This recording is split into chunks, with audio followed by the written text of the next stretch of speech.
Thank you for joining us for this special evening. We are here tonight to celebrate these outstanding students and their accomplishments during their time here at Rowan. Each year, the faculty selects standout students in each of our Medallion Award areas, recognizing the best work in each graduating class. We congratulate these Medallion Award winners and honorees, and we want each of you to know that we take special pride in it. We also congratulate the family and friends of these students who have supported them in their pursuits. We know this work does not take place in a vacuum. It takes a community. I know that you take pride and joy in their work as well. Tonight, these students join a long line of Arts Awards recipients and take an honored place in our community. Through these awards, we also celebrate what is special about our college. All of the sponsors of the Medallion Awards are or were important members or friends of our college. Two of the namesakes of our awards, both of whom we've lost fairly recently, illustrate particularly well why the College of the Arts is an awesome place. Dr. Joseph Robinette was a member of the theater faculty for 34 years and retired in 2005. His 56 plays, often specializing in children's theater, brought joy to so many lives and have been performed in all 50 states and 21 countries. He was a Tony Award nominee in 2013 for Best Book for a Musical for his adaptation of A Christmas Story. Among many aspects, Dr. Robinette represents the artistic excellence of our community. Dr. Barbara Chamberlain was a member of our Board of Trustees and one of our leading patrons. Tonight's event was one of her favorites, as she loved to meet her award recipients, take a picture with them, and get to know them. Dr. Chamberlain epitomizes how we cherish and celebrate all of our students. Our medallion ceremony stands apart from the typical award ceremony, as we will not only just present the awards, but then we will have the students share their work, allowing everyone to see and truly appreciate their achievements. So now we will do the first part of awarding the medallions. So I'll call to the stage, we'll start with music, and call the chair of the music department, Dr. Adrian Barnes, to the stage.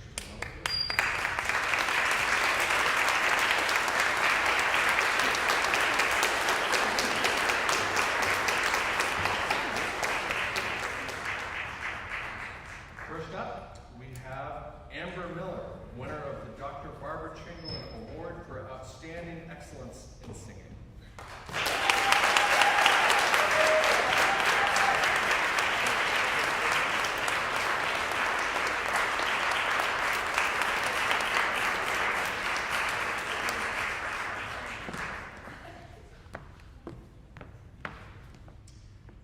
Next we have Cassandra Biano, winner of the W. Clark Flieger Award for Musical Excellence.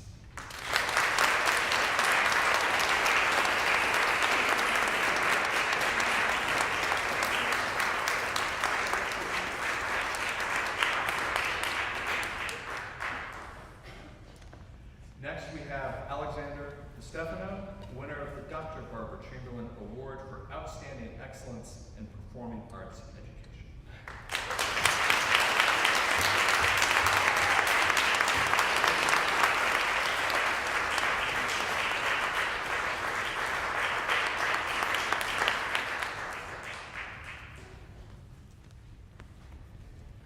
Next, we have Christian Ariola Moreno, winner of the Dr. Barbara Chamberlain Award for Outstanding Excellence in Music Production.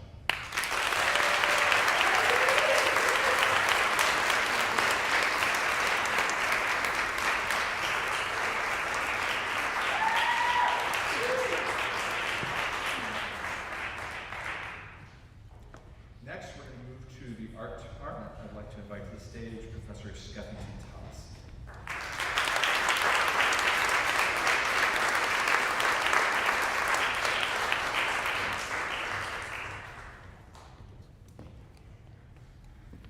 First up, we have Riley Walker, winner of the Ann B. Ward Creative Achievement and Fine Performing Arts Award.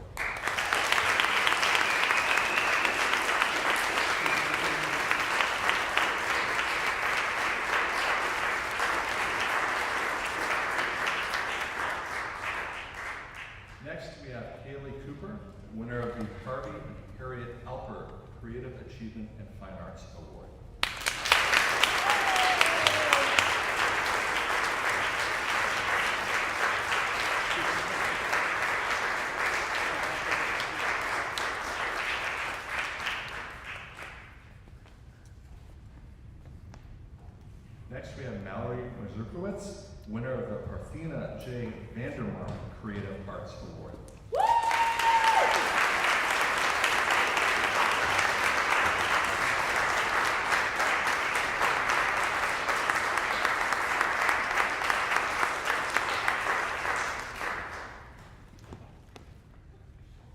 And next, we have Bethany Oliveri, winner of the Rodney E. Gates Award for Excellence in Art Education.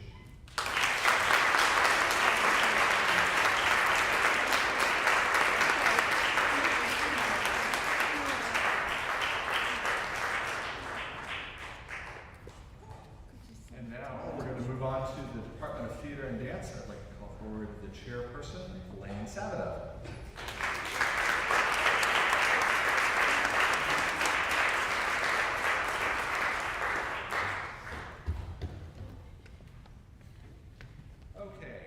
First up from Theater and Dance, we have Grace Helchi, winner of the Philip Granito Excellence in Theater Award. Woo!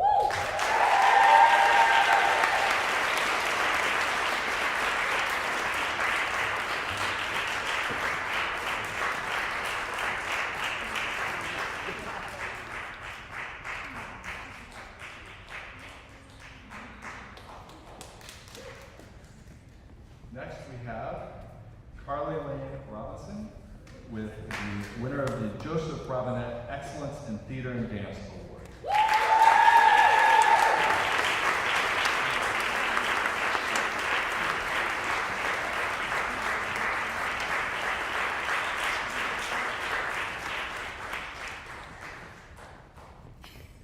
And last, but certainly not least, we welcome to the stage Sophie Creed, winner of the Bryna G. Goldhoff Dance Award.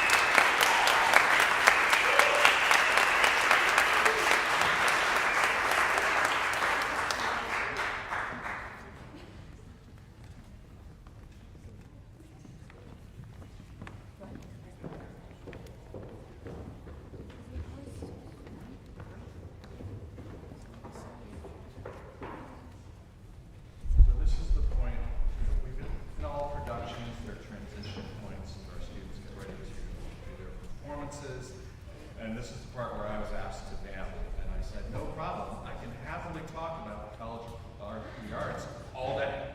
I promise you I will not talk about the College of the Arts all day, but just long enough to get our students ready.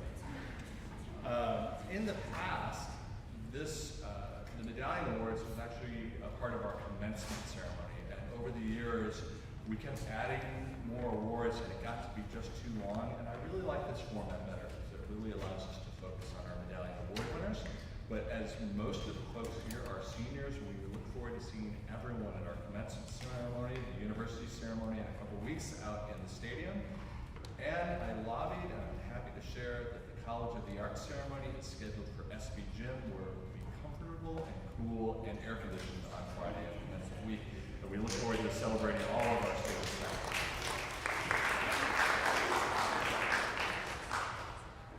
That was super fast. I'm really pleased to move forward with our next presentation.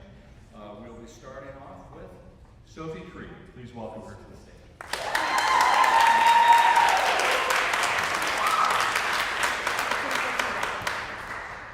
Good evening, everyone. Thank you all so much for attending the 2026 College of the Arts Medallion Awards and supporting the arts as well as all of these artists who are receiving a medallion tonight. A huge congrats to the rest of the Medallion Award winners as well. My name is Sophie Creed, and I am honored to be the recipient of the Bryna G. Goldhoff Dance Award. I would like to thank my friends and family, especially my mom and dad, for their endless support. I am all that I am because of you guys and for believing in me every step of the way. I would like to thank my professors, Paul Turner, Leslie Elkins, and Dawn Marie Bazemore, for every opportunity they have presented me throughout my time here, and for always pushing me to be the best I can be and think outside of the box, beyond where I ever thought my creativity could go. Finally, I would like to give a very special thank you to Leslie Bush. She is my mentor for this piece I will be showing you tonight, as well as my senior project mentor. She has given endless time to me and the dance department, and her work does not go unnoticed. Thank you for always giving me great feedback, believing in me, and for your constant support. These past 4 years at Rowan as a dual dance and early childhood education major have been nothing short of amazing. Although being a double major and balancing practically 2 lives has been challenging, it has also been beyond fulfilling. I have been pushed to challenge how I perceive early childhood education and dance as 2 separate majors, and instead have found my artistry through merging them together in my work. As a young artist, I have learned that how important it is to create spaces where everyone feels seen, valued, and supported. In the same way, every artist brings their own unique voice, and it's that individuality that strengthens and shapes the community. Tonight, I will be presenting an excerpt from my senior project that was performed this past Sunday in Toe Hill Theater as a part of a show presenting the work of my peers and 3 other graduating dance seniors. The piece is titled Let's Play and merged my education and dance majors through the idea of play and live percussion. My favorite part of being in the preschool classroom for student teaching was seeing students at the Music Play Center, and I wanted to capture that here. Music has the power to reach parts of the brains words cannot, and I believe that the connections and conversations that are possible between music and dance are inspiring.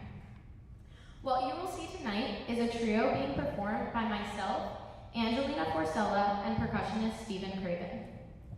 The play aspect comes in through a game of chance, where in a few seconds I will pick an index card out of this bucket with 3 different phrases/sound scores, how many times the phrase/sound score is done, and a spatial design that begins each phrase and sound score.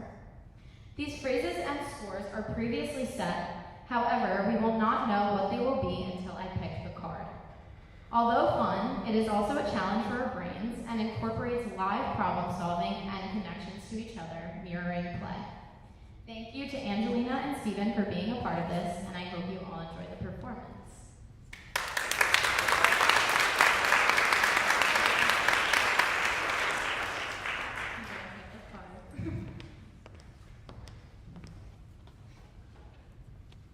Okay, so we're going to do phrase 1 3 times, starting in a diagonal. Phrase 2 4 times, starting in a triangle. And phrase 3 3 times, starting in a diagonal. So phrase 1 3 times diagonal, 2 4 times triangle, and 3 3 times.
As the screen comes down, we would like to acknowledge 3 art students who won as juniors and now seniors prestigious scholarships within the art department.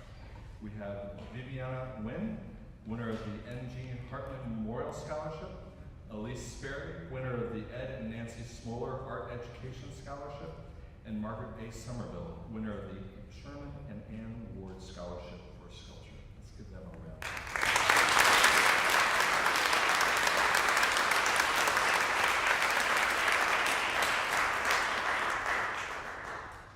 And next, please welcome to the stage, Bethany Olivera.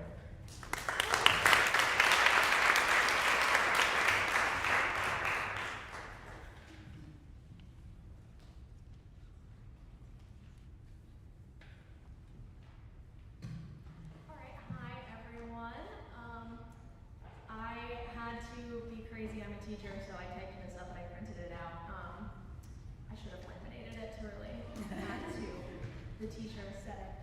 But I'm going to kind of split my presentation up half and half. So I always believe that to be a good art teacher, it's very important to show that I like art, obviously, and that I'm an active participant in art.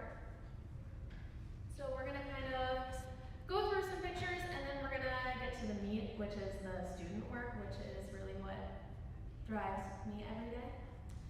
I'm Bethany. I'm an art education student with a BFA concentration in metals and jewelry. I am deeply honored to receive the Rodney E. Gates Award for Excellence in Art Education, recognizing my dedication and community involvement here at Rowan and also in my local communities. I'm the president currently of Rowan's National Art Education Association. I have been for the last year. We do a lot of community service events around campus, and it also gives our student teachers community service to be able to go out and kind of teach little mini lessons. While I've enjoyed various forms of academic art, where I find my passion is through the art of craft, so metalsmithing, blacksmithing, mosaics, jewelry, glass, basket weaving, you name it, I've probably tried it at least once. I started taking jewelry here at Rowan in 2023, and my first class I sat down and I thought to myself, I don't really know if this one's for me. I thought about maybe dropping the class a little bit for the first few classes because I didn't naturally just get the hang of it.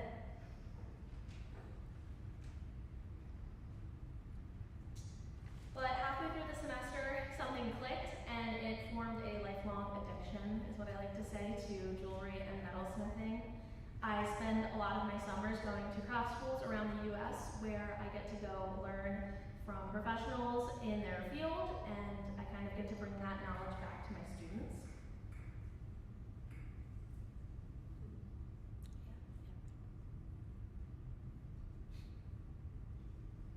Getting the opportunity to study metal techniques more in depth, like stone setting, enameling, dabbling in blacksmithing, has led me to be a more well-rounded artist and educator for my students.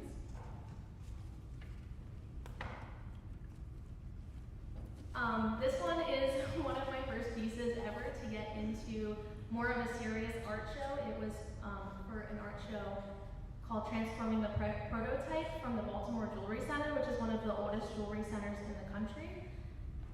And yes, it is called Save a Horse, Ride a Cowboy. It was meant to be a belt buckle, but it didn't really cast that way. It's originally made out of wax that is then cast into bronze.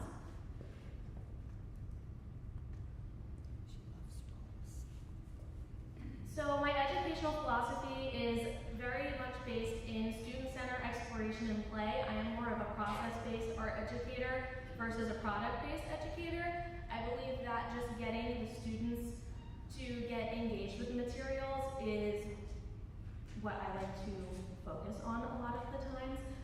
Especially in elementary school, we usually only see them once to every 8 days, and of course if there's a field trip or snow day or any kind of little assembly, that means that we might not see them for up to 2 weeks. So for me it's very important because I know in that time that most of them do not go home and do art, do not go home and have the materials, so it's really important for me to get their hands on the materials and to form a lifelong bond and love for art. So at my time student teaching, I go 4 or 5 days a week. And I go to an elementary placement and a secondary placement. So my time at JMT in Mantua Township was during Black History Month. So I created a unit for 4th, 5th, and 6th graders about contemporary African American artists as well as traditional African art. I think it's crucial that we expose our students to artists that look like them and artists who are living now and working. I think it shows them that it's possible and that there are people that are making a living and a career working out as being a professional artist. I also, one of my pillars is creating social emotional learning, SEL lessons a lot of the time. So for me, I love getting them to be able to talk about things that they enjoy, use materials that they enjoy, use colors that they enjoy. So for this lesson, it was based on Faith Ringgold. She is an amazing quilt artist who does story quilts. She's known for putting her memories into quilts and hand sewing them. She's also a children's author. So they got to go ahead and write about their favorite memory. So we have some Dollywood action up there. Some of them were just really excited to go home and just kind of relax and play their video games. There were a lot of snow days while that was happening. 5th grade learned about the traditional process of adinkra quilt making. This is a traditional art form in Africa. So they got to fold and cut strips of paper and then use cardboard to print each of their patterns. 6th grade got to learn about the artist Kimmy Cantrell. He's an artist working in Atlanta right now. He is famous for taking traditional African masks and turning them into abstract clay pieces. So they got the options of having a very open-ended project. I wanted to kind of challenge them to be their own problem solvers and make point A to point B happen, and however they got to that was fine with me. 8th grade is a little bit different. I wanted to really push them for drawing, so they did a food wrapper piece of art inspired by pop art. So we were talking about cropping images, manipulating images. Again, I wanted to connect it to them, especially in 8th grade. We start to get folks who know maybe art is not their thing and they're not really excited to be there, or they'd rather be in gym. So it's really important to just try and find anything that can connect them to their pieces. So they got to draw their favorite food wrapper or snack wrapper and then kind of do one realistic, and then the next one they got to do warm and cool colors, neon. I had a bunch of people do 3D, and instead of calling it 3D, they called it the TikTok logo. So they were really excited to do that. And then I also teach at Fleischer Art Memorial. It's the oldest community art school in the country. I teach adult jewelry, and on Saturdays I also teach students grades 9 through 12 jewelry. So that is some of their work, which is super, super impressive.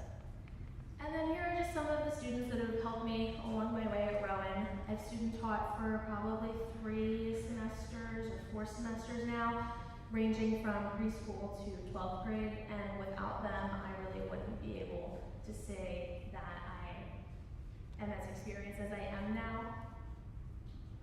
And then that is my teacher portfolio if anyone's interested in seeing more student examples and lesson plans, all that good stuff. Thank you so much.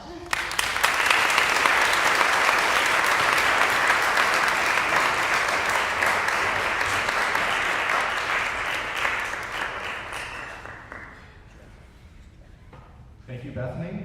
Now please welcome to the stage Christian Ariel Moreno.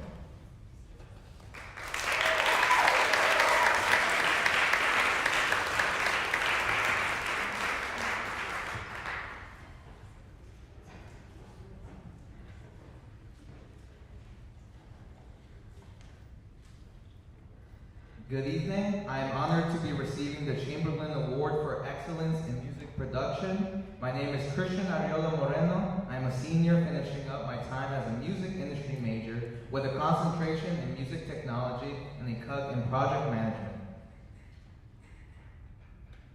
Growing up as a first-generation American, it was a struggle financially to learn music, relying on YouTube videos and many free lessons from my piano teacher. Eventually, I found opportunities at our local church, where I found mentors who ignited my passions for audio and music alike. Being Mexican meant fighting to be in the same spaces with opportunity, and today I am extremely honored to be joined by my family and loved ones to receive this award.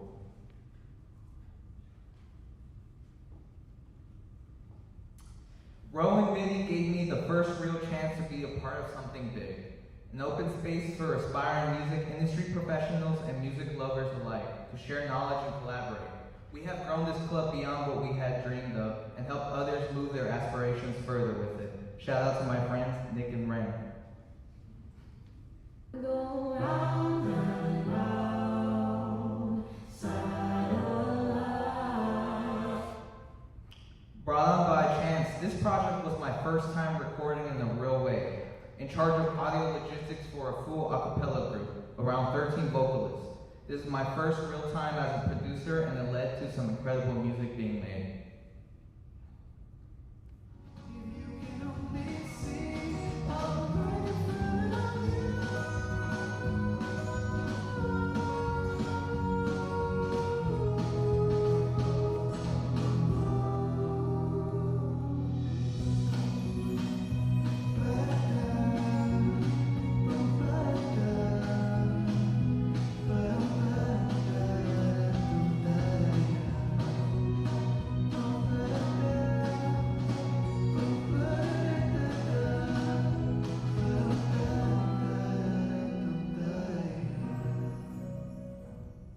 One of the first artists that I became part of in a big way was with an incredible guy by the name of Gustavo Andres.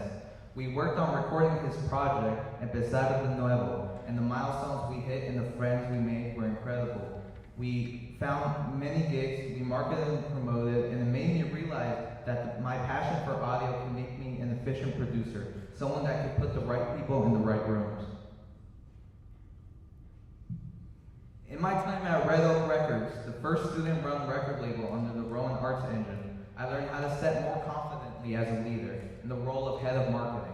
Showcase series, creative fundraising ideas, eye-catching promotion, marketing strategies for artists of different genres.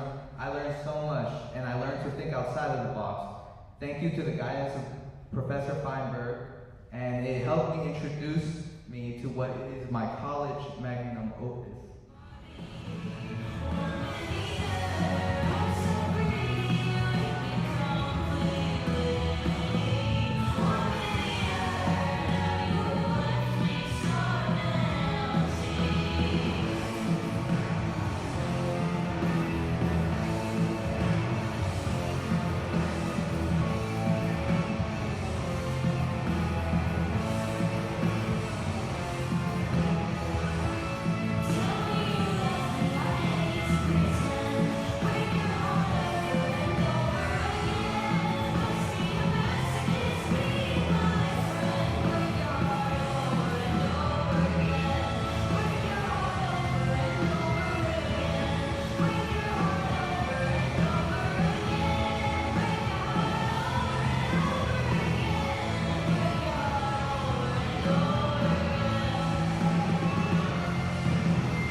My absolute dream since my first day at Rowan University's music industry summer camp in my freshman year of high school was to be in a talented band, releasing our own music and making a sound that really resonated with everyone.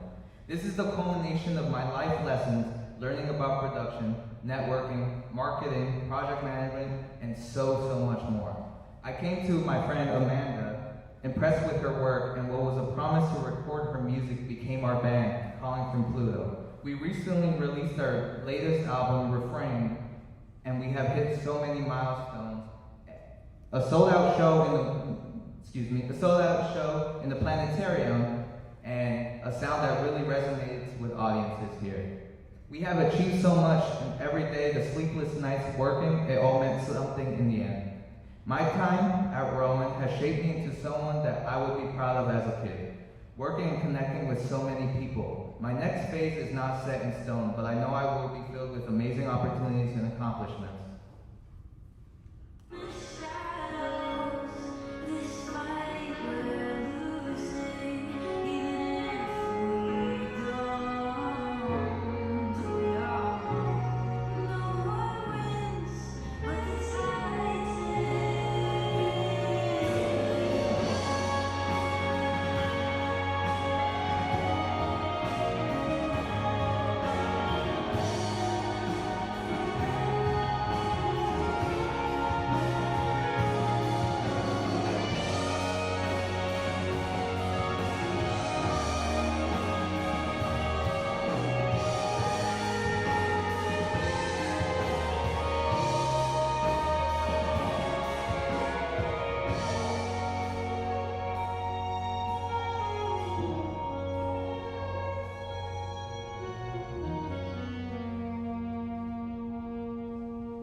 Thank you to Professor John Rowe and all of the faculty that have supported me over the last couple of years, my beloved friends, my beautiful girlfriend. I am honored to be nominated, and to my parents. Comenzamos con muy poco, pero siempre sacrificaron todo para mi futuro. Gracias por todo lo que han hecho por mí. Los quiero mucho, lo hago todo, no solo por mí, pero para ustedes también. Thank you and good night.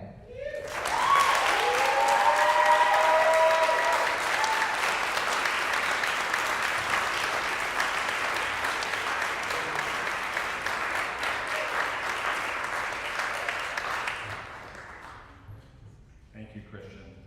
Now please welcome to the stage, Mallory Mazurkowicz.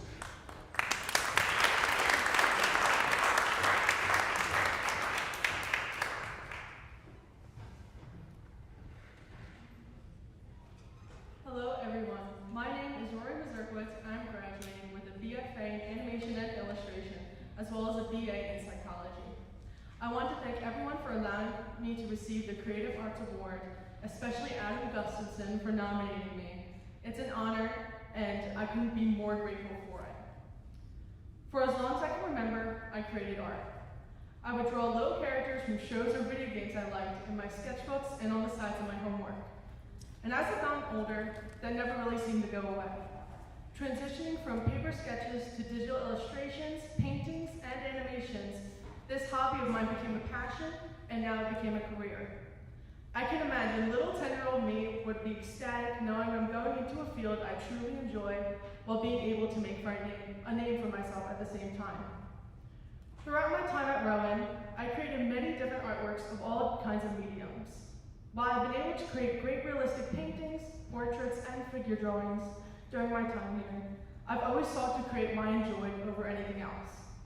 And what I've enjoyed above all else was cartooning. There's something about creating a whole new stylized world with its own visual language and unique scenes that kept grabbing my attention. Whether it be little monkeys in business suits or a cow gang sucked up into a UFO, I drew it.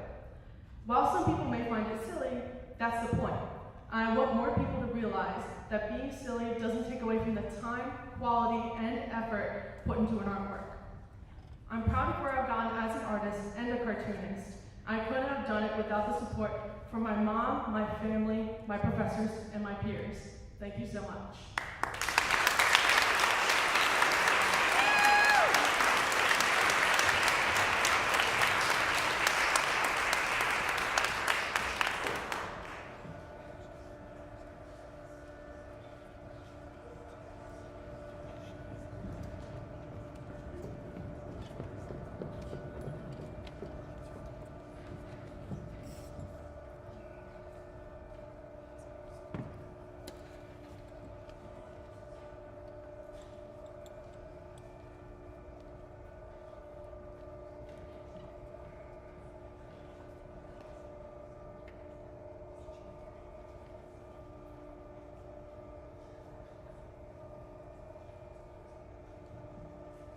Thank you, Mallory. And next, please welcome to the stage, Carly Lane Watson.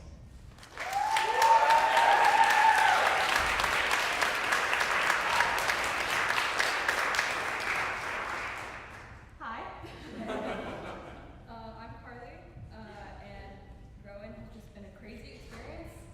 In total, I have been involved in 13 main stage productions here, and I think the best way I can show y'all what I've learned is by doing it. So I will be performing a monologue from Burn This by Langford Wilson, as well as Little Miss Perfect by Drag Rain.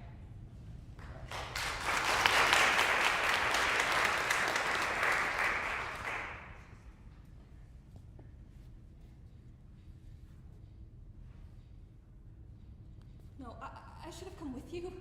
Just as I think I'm out of there, some relatives drive me back to the house. The place is mobbed. I'm dragged through everybody, eating and drinking and talking to some little back bedroom with all the cousins and aunts, with the women, right? And we're squashed into this room. His mother is laying on the bed with a washcloth on her forehead, and I'm trying to tell them how I've got to catch a bus back to civilization. I couldn't tell you what it was, Larry. I guess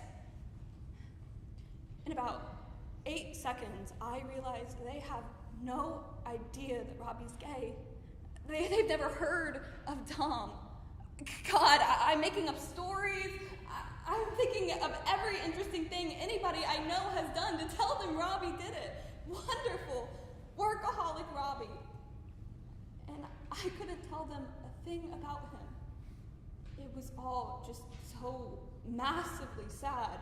It gets worse. It gets much worse. And they never saw him dance. I couldn't believe it.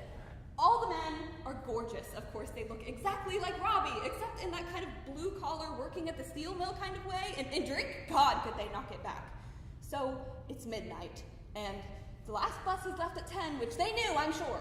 Damn them. And I hadn't checked like an idiot, so I have to spend the night in Robbie's little nephew's room in the attic. The little redhead. Did you see him? He's been collecting butterflies all day, and they're pinned around the room to the walls. A pin in each wing, right? So I get to bed at about 2. I've got them to promise to wake me up at 6:30 to catch the 7-something bus. I wake up, and it's not quite light, really. You can't see in the room much, but there's something in there. There's this soft, intermittent fluttering sound.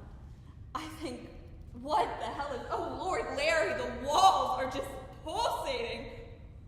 All those butterflies are alive.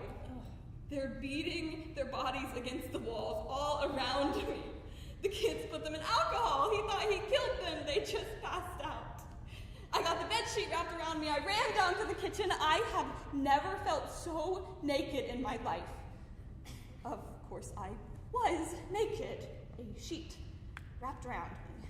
This glowering older brother had to go get my clothes, unpin the butterflies. God knows if they lived.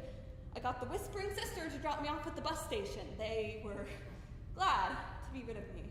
I was an hour and a half early. I didn't care. I drank about 20 cups of that vending machine coffee, black. The cream and sugar buttons were broken. The bus station attendant is ogling me.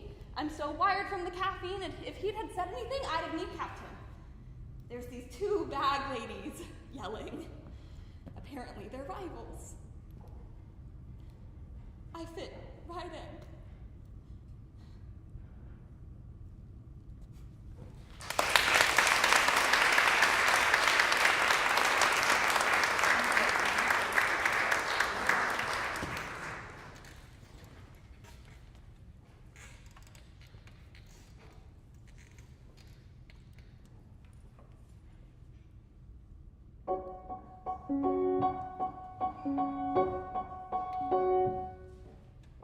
Street hair, street A, street forward, street path.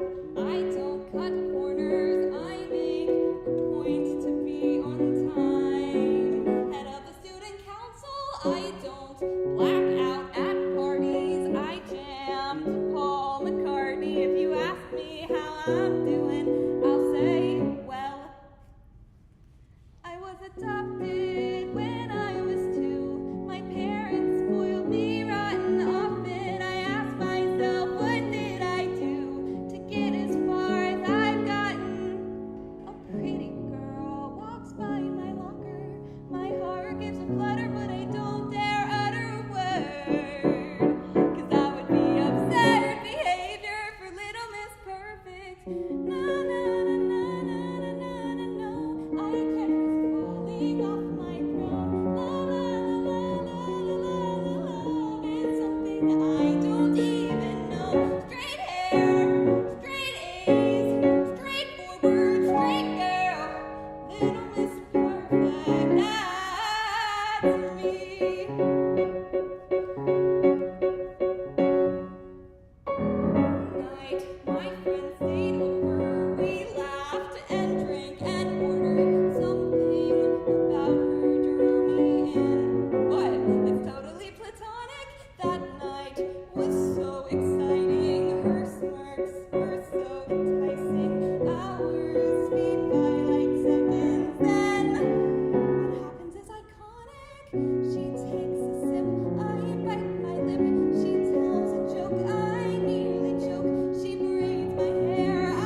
no, you can't risk falling off your throne. La la la la la la la la. It's something you don't even know. Na na na na na na na. You can't risk falling off your throne. La la la la la la la. You don't even know. Rewind, induce amnesia. Deny the truth, it's easier. You're just confused, believe her.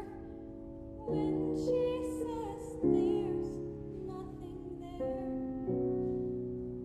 it's never worth that.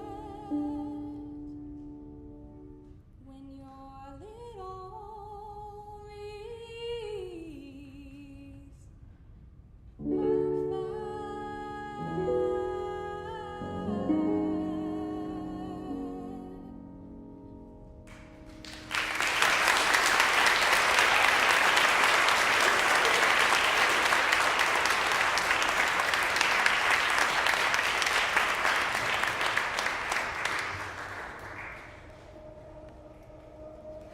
Thank you, Carly.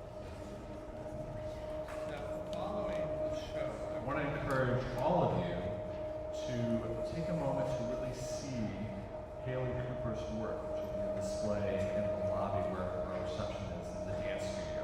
But during our performance, I just want to bring up the house lights so we can give her another round of applause. Very well.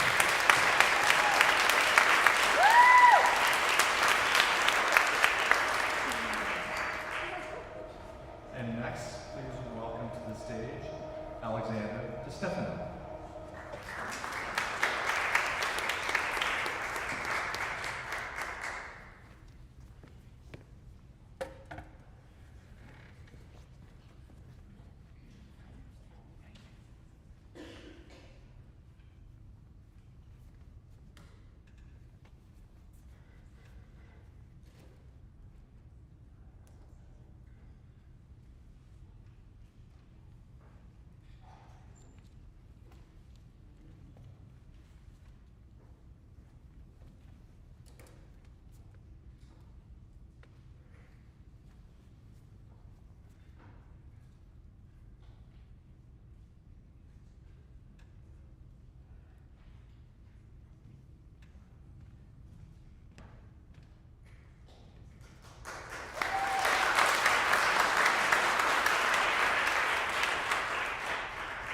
Hello everyone, my name is Alexander DeStefano.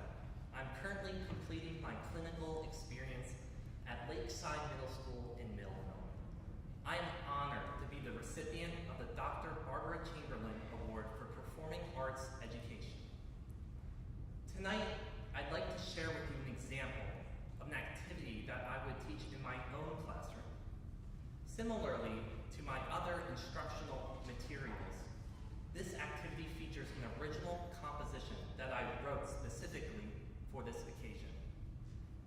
I would like to invite you to participate in a shared performance of the rhythm of our group. One of the fundamental elements of music is rhythm. Before we create our rhythm, let's first practice by counting to 4 together. I'll count you in. Here we go. 1, 2, ready, go. 1, 2, 3, 4. 1, 2, 3, 4. I think we're ready for Fleet or concert hall. Let's add a stomp or a low-pitched sound every time we say 1. Let's still count along as we go. Try it. 1, 2, ready, go. 1, 2, 3, 4. 1, 2, 3, 4. Great. Let's put 1 on 4 too. 1, 2, ready, stomp. 1, 2, 3, 4. 1, 2, 3, 4. Nice. How about we put a clap or a high-pitched sound on on 2 and 3. I'll demonstrate this one first. Ready, and 1, 2, 3, 4. Join if you think you know it.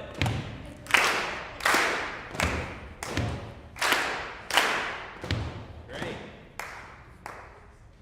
Ooh, they just got smaller. Why do you think 2 and 4, why are their icons maybe smaller than those of 1 and 3? Anyone have an idea? It's a short lighter. Yes. Lighter. One is to be lighter, and one is to be louder. Do you know which one should be louder? Oh, the bigger one. The bear, I agree. Let's see what this will sound like. Actually, I'm curious. I say we just jump right into it. Let's think what this might sound like. Here we go.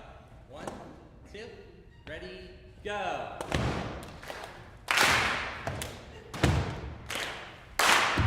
All right. Let's keep it going. Here we go. 1, 2, ready, go.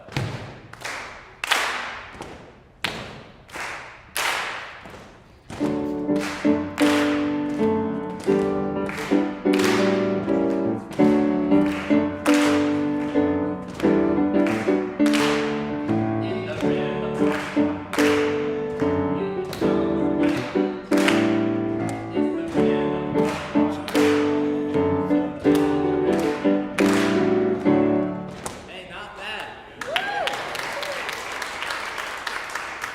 There's more. I'd like to invite to the stage one of my good friends and colleagues, Cassiano, who's going to play some trumpet with us. And then also Jenny is going to hand out a couple of the instruments from our classroom across the hall.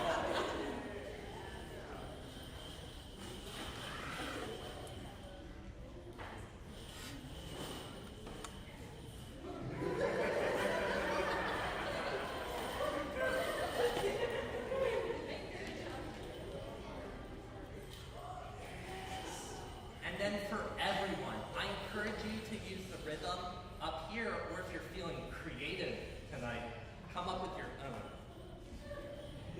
Let's start it again. Here we go. 1, 2, ready, go. All right, keep it going. Let's hear those speaker bells. There we go.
Thanks, Alexander. Now please welcome to the stage, Riley Walker.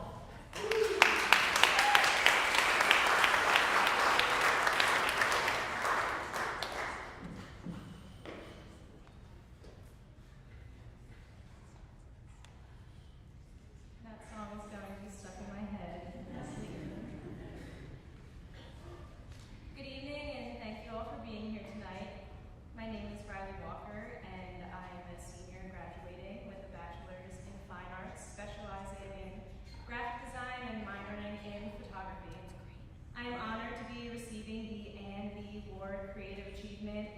fine and performing arts. And I want to take a moment to express my gratitude by sharing a bit about myself and my artistic journey. So behind me, you'll see a selection of work I've created during my time here at Rowan, pieces that reflect both my growth as an artist and as a person. Art has been a part of my life for as long as I can remember, and I've spent the last 10 years studying photography and design in academic spaces. Like many young people, I spent a lot of time feeling unsure about my future and what lies ahead, but one thing I was always certain of was that I love to create. In May of 2020, I graduated from community college just as the world was entering the COVID-19 pandemic. Life became very difficult for everyone, and everything in my life changed. By September of 2020, I was diagnosed with stage 2 breast cancer at the age of 22, and over the next 2 years, I underwent chemotherapy treatment, radiation treatment, and double mastectomy surgery. It was a period of immense physical and emotional challenge, but today I'm incredibly grateful to say that I've been in remission for a little over 5 years now.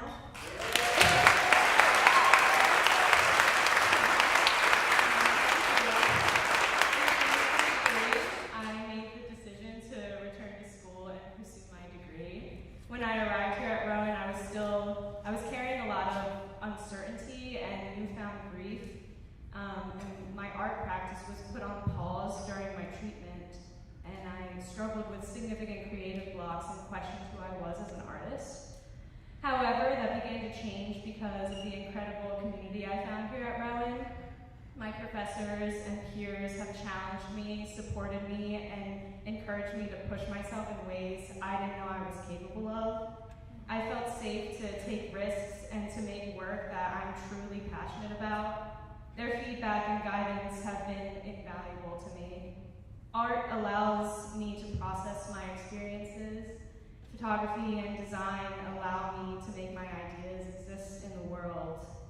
The work I make acts as a vessel for those experiences to connect me with others. The art I make stands as a reclamation of my own agency in the face of adversity. So thank you to my professors, my peers, my parents, my family, and everyone who has supported me along the way, and a special congratulations to my peers being recognized tonight. Thank you.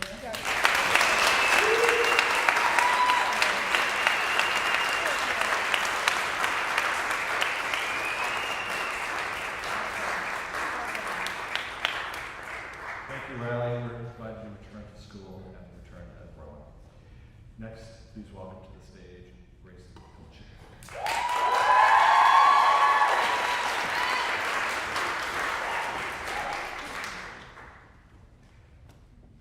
Hello.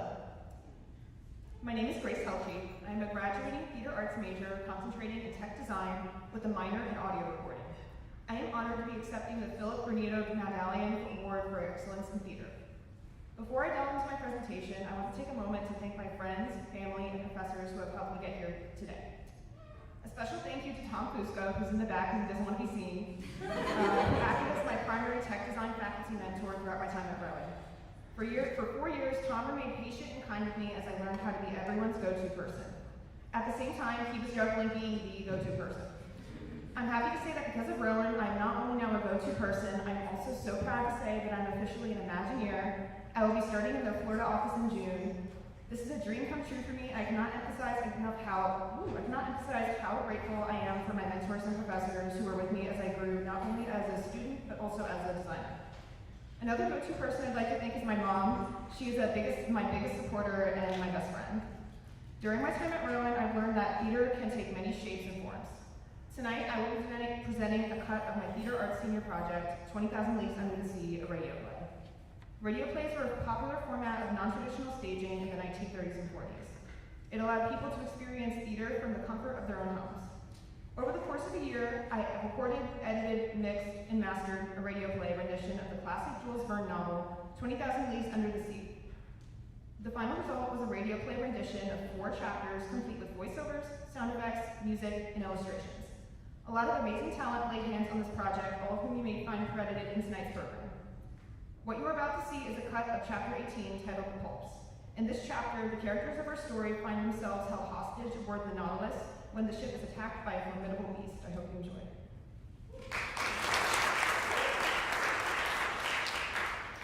I looked in my turn and could not repress a gesture of disgust. Before my eyes was a horrible monster worthy to figure in the legends of the marvelous. It was an immense cuttlefish, being 8 yards long. It swam crossways in the direction of the Nautilus with great speed, watching us with its enormous, staring green eyes. Its 8 arms, or rather feet, fixed to its head, that have given the name of the cephalopod to these animals, were twice as long as its body, and were twisted like the Fury's hair. One could see the hundreds of air holes on the inner side of the tentacles. The monster's mouth, a horned beak like a parrot's, opened and shut vertically. Its tongue, a horned substance, furnished with several rows of pointed teeth, came out quivering from this variable pair of shears. What a freak of nature, a bird's beak on a mollusk. Its spindle-like body formed a fleshy mass that might weigh 4,000 to 5,000 pounds. The varying color, changing with great rapidity according to the irritation of the animal, passed successively from livid gray to reddish brown. What irritated this mollusk? No doubt the presence of the Nautilus, more formidable than itself, and on which its suckers or its jaws had no hold. Yet, what monsters these poulps are! What vitality the Creator has given them! What vigor in their movements! Chance had brought us in the presence of this cuttlefish, and I did not wish to lose the opportunity of carefully studying this specimen of cephalopods. I overcame the horror that inspired me, and, taking a pencil, began to draw. Perhaps this is the same which the Elector saw. No, for this is whole, and the other lost its tail. That is no reason. The arms and tails of the animals are reformed by renewal, and in 7 years, the tail of Bogaire's cuttlefish has no doubt had time to grow. By this time, other poulps appeared to be at the port light. I counted 7. They formed a procession after the Nautilus, and I heard their beaks gnashing against the iron hull. I continued my work. These monsters kept in the water with such precision that they seemed immovable. Suddenly, the Nautilus stopped. A shock made it tremble in every place. Have we struck anything? In any case, we should be free. We are floating. The Nautilus was floating, no doubt, but it did not move. A minute passed. Captain Nemo, followed by his lieutenant, entered the drawing room. I had not seen him for some time. He seemed dull. Without noticing or speaking to us, he went to the panel, looked at the bulbs, and said something to his lieutenant. The latter went out. Soon, the panels were shut. The ceiling was lighted. I went towards the captain. A curious collection of pulps. Yes, indeed, Mr. Naturalist. And we are going to fight them, man to beast. I looked at him. I thought I had not heard right. Man to beast. Yes, sir, the screw is stopped. I think that the jaws of one of the cuttlefish is entangled in the blades. That is preventing our moving. What are you going to do? Rise to the surface and slaughter this vermin. A difficult enterprise. Yes, indeed. The electric bullets are powerless against soft flesh, where they do not find resistance enough to go off. But we shall attack them with the hatchet. And the harpoon, sir, if you do not refuse my help. I will accept it, Nestor Land. We will follow I said, and, following Captain Nemo, we went towards the central staircase. There, about 10 men with boarding hatchets were ready for the attack. Conseil and I took 2 hatchets. Ned Land seized a harpoon. The Nautilus had then risen to the surface. One of the sailors, posted on the top ladder step, unscrewed the bolts of the panels. But hardly were the screws loose when the panel rose with great violence, evidently drawn by the suckers of a buck's arm. Immediately, one of these arms slid like a serpent down the opening, and 20 others were above. With one blow of the axe, Captain Nemo cut this formidable tentacle that slid wriggling down the ladder. Just as we were pressing one on the other to reach the platform, 2 other arms, lashing the air, came down on the seaman placed before Captain Nemo and lifted him up with irresistible power. Captain Nemo uttered a cry and rushed out. We hurried after him. What a scene! The unhappy man, seized by the tentacle and fixed to the suckers, was balanced in the air at the crease of this enormous trunk. He rattled in his throat. He was stifled, and he cried, "Help! Help!" These words, spoken in French, startled me. I had a fellow countryman on board, perhaps several. and cry. I shall hear it all my life. The unfortunate man was lost. Who could rescue him from that powerful pressure? However, Captain Nemo had rushed to the fulcrum, and with one blow of the axe had cut through his arm. His lieutenant struggled furiously against other monsters that crept on the flanks of the Nautilus. The crew fought with their axes. The Canadian, Conseil, and I buried our weapons in the fleshy masses. A strong smell of musk penetrated the atmosphere. It was horrible. For one instant, I thought the unhappy man entangled with the hull would be torn from its powerful suction. 7 of the 8 arms had been cut off. One only wriggled in the air, brandishing the victim like a feather. But just as Captain Nemo and his lieutenant threw themselves on it, the animal ejected a stream of black liquid. We were blinded with it. When the cloud dispersed, the cuttlefish had disappeared, and my unfortunate countrymen with it. 10 or 12 gulps now invaded the platform beside the Nautilus. We rolled pell-mell into the midst of this nest of serpents that wriggled on the platform in the waves of blood and ink. It seemed as though these slimy tentacles sprang up like the Hydra's heads. Ned Land's harpoon, at each stroke, was plunged into the staring eyes of the cuttlefish, but my bold companion was suddenly overturned by the tentacles of the monster he had not been able to avoid. Ah, how my heart beat with emotion and horror. The formidable beak of a cuttlefish was open over Ned Land. The unhappy man had been cut in two. I rushed to his succor, but Captain Nemo was performing. His axe disappeared between the 2 enormous jaws, and, miraculously saved, the Canadian, rising, plunged his harpoon deep into the triple heart. I owed myself this revenge.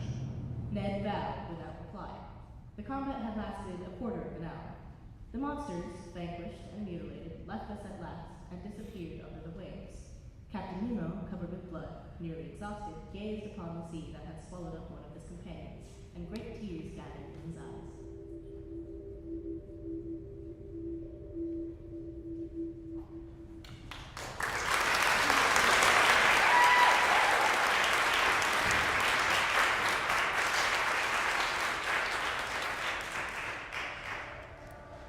Thank you, Grace. Pi Kappa Lambda is the Honor Society for Music. I'd like to invite to the stage Dr. Andy Hunt and Dr. Lauren Plant, the Pi Kappa Lambda sponsors, to conduct this year's honorees.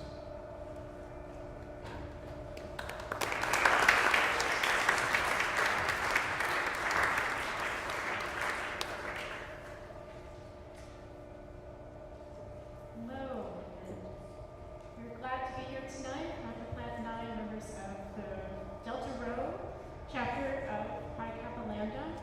This is the only music honor society recognized by the Association of College Honor Societies, and it was dedicated by its founders to fostering scholarly interest in the theoretical and historical aspects of music and to the pursuit of eminent achievement in performance, composition, music education, and research. So the people we'll be recognizing today to become members of Pi Kappa Lambda have demonstrated both musical and academic excellence. They also possess qualities which have enabled them to achieve distinguished careers here at Rowan: personal integrity, leadership, open-mindedness, and intellectual stamina. So we want to remind our new members that they should continue to recognize the highest levels of musical achievement and academic scholarship. And we encourage you to maintain your professional standards, to use every opportunity to advance music as a vital part of our lives and cultural heritage. Tonight we will be initiating 2 people. One is Rebecca Pearson, who cannot be here tonight, but we will now welcome to the stage Arturo Tapia Vincenz.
Mrs. Arturo. Now please welcome to the stage Cassandra Piano.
thank all of you for coming out tonight to celebrate these wonderful students. Following our final performance, I invite everyone to continue our celebration, visit our awardees, and view the artworks on display at the reception at our dance studio lobby, which will be to your left as you exit the hall. Thank you again for being here, and please welcome to the stage, Amber Miller.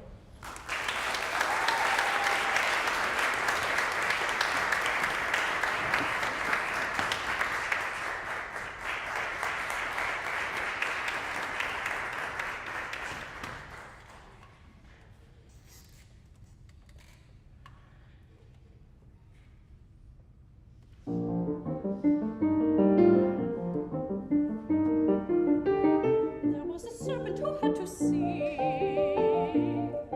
There was.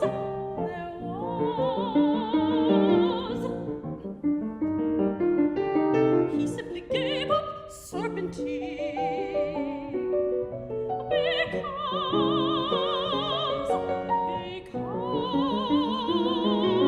because he didn't like his kind of life.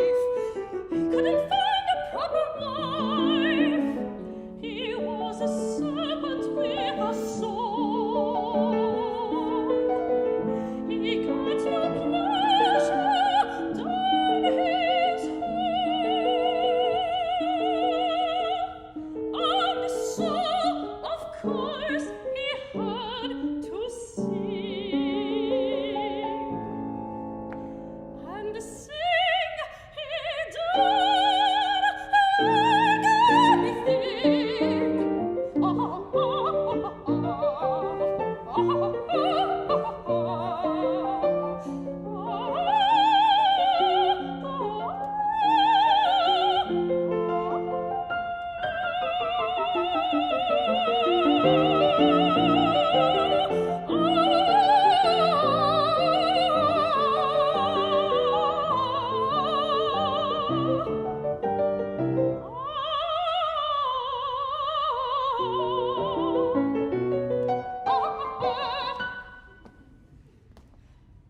The birds, they were astounded.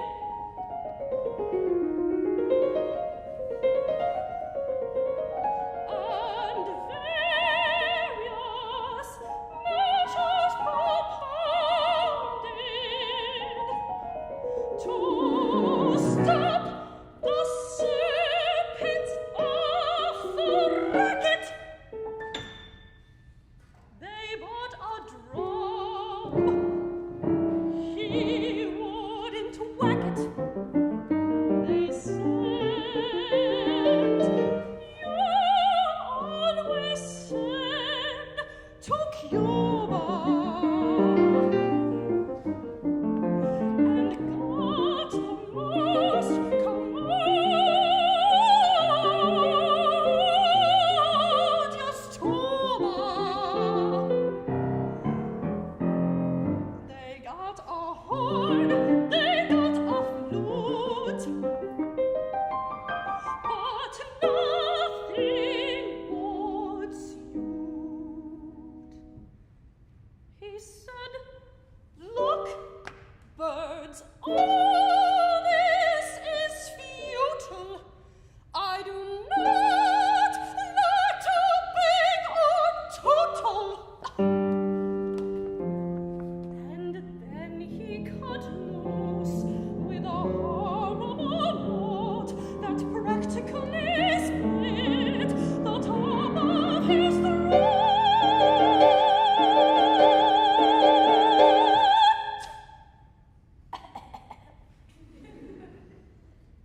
You see, he said with a serpent's leer, "I'm serious about my singing career."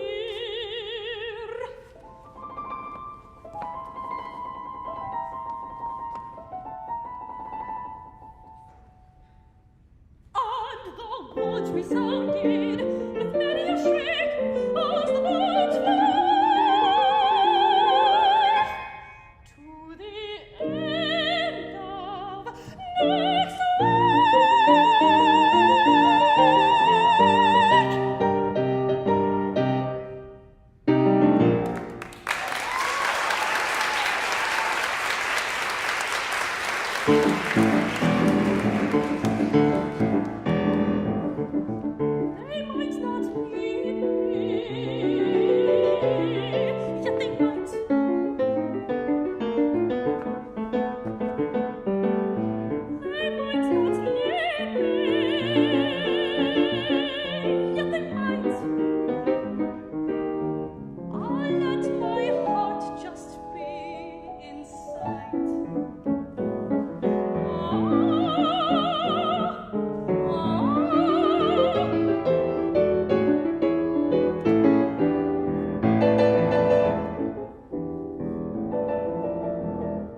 heart beats so